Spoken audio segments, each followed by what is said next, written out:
Listen now to Follow the Drinking Gourd, a story about the slave's journey to freedom from the southern United States to the north by Mr. Klingler's class. Everyone will then sing There's More Love.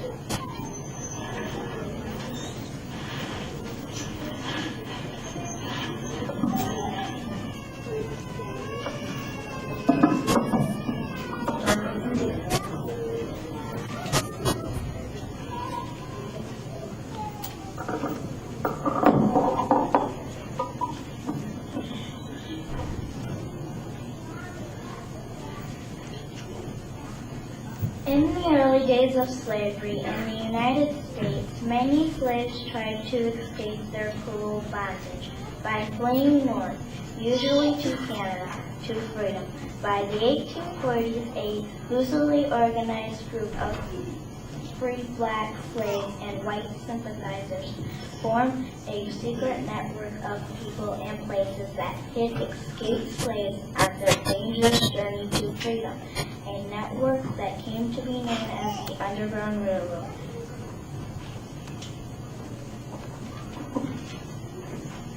The most famous conductor of the Underground Railroad was Harriet Tubman, a runaway slave herself, who led hundreds of her people to freedom.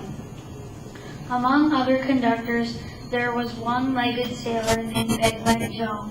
Joe hired himself out to plantation owners as a handyman.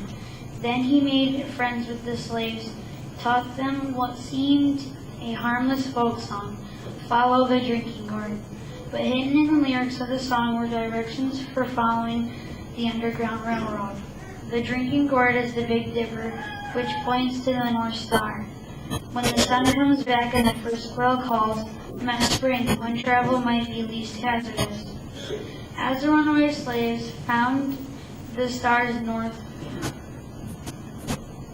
they would come across marks Peg-Leg Joe had made in mud or in charcoal and dead trees.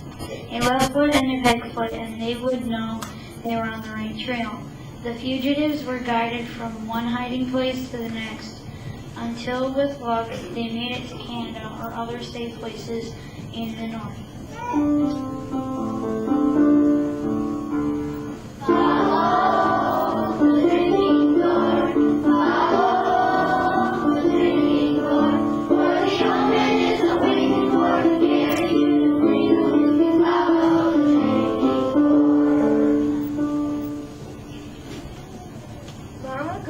Before the Civil War, there was an old sailor called Peg-Leg Joe who did what he could to help free the slaves. Joe had a plan. He used hammer and nail and saw and worked for the master, the man who owned slaves on the cotton plantation. Joe had a plan. At night when work was done, he'd teach the slaves a song that secretly told the way to freedom. Just follow the drinking gourd, it said. When the song was learned and sung on deck, Peg-Leg Joe would slip away to work for another master to teach the song again. One day, a slave called Molly saw her name James sold to another master. James would be taken away, their family torn apart. Just one more night together, a quail called in the trees that night. Molly and James remembered Joe's song. They sang it low. When the sun comes back and the first quail calls, follow the drinking gourd, for the ocean is waiting for to carry you to freedom if you follow the drinking gourd. They looked to the sky and saw the stars. Taking their little son Isaiah, old Hattie, and her grandson George, Molly and James set out for freedom that very night, following the stars of the drinking gourd. They ran all night through the fields till they crossed the stream to the woods. When daylight came, they hid in the trees, watching, listening to the master's hounds, set loose to find them. But the dogs lost the runaway scent of the stream, and Molly and James and Isaiah, old Hattie and young George were not found. They hid all day in the woods. At night they walked again, singing Joe's song and looking for the signs that marked the trail. The river ran free, very good road, that green will show you the way. Let's let the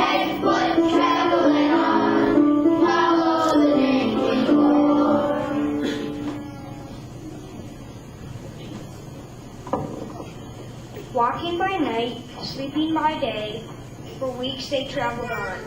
Sometimes berries to pick and corn to snatch, sometimes fish to catch, sometimes empty bellies to sleep on, sometimes no stars to guide the way.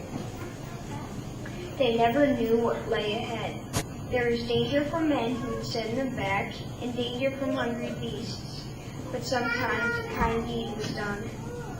One day, as they hid in a thicket, a boy from a farm found them. In a bag of feed for the hogs in the woods, brought bacon and cornbread to share. Singing low, they traveled on. The river and sweet, sweet two hills, follow the drinking gourd. There's another river on the other side. We follow the drinking gourd.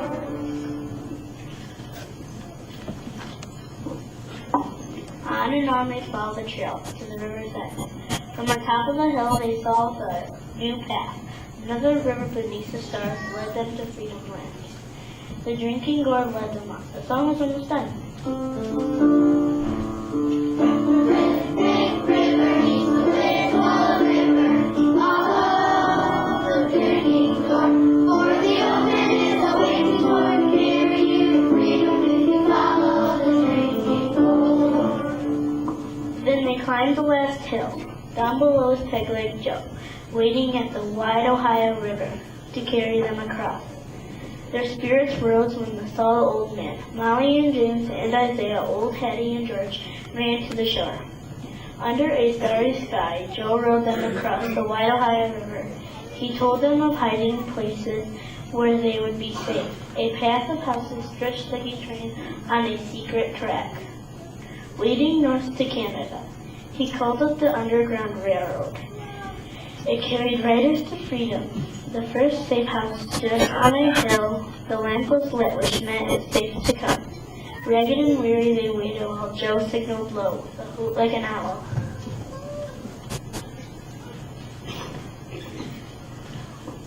Then the door opened wide to welcome the freedom travelers.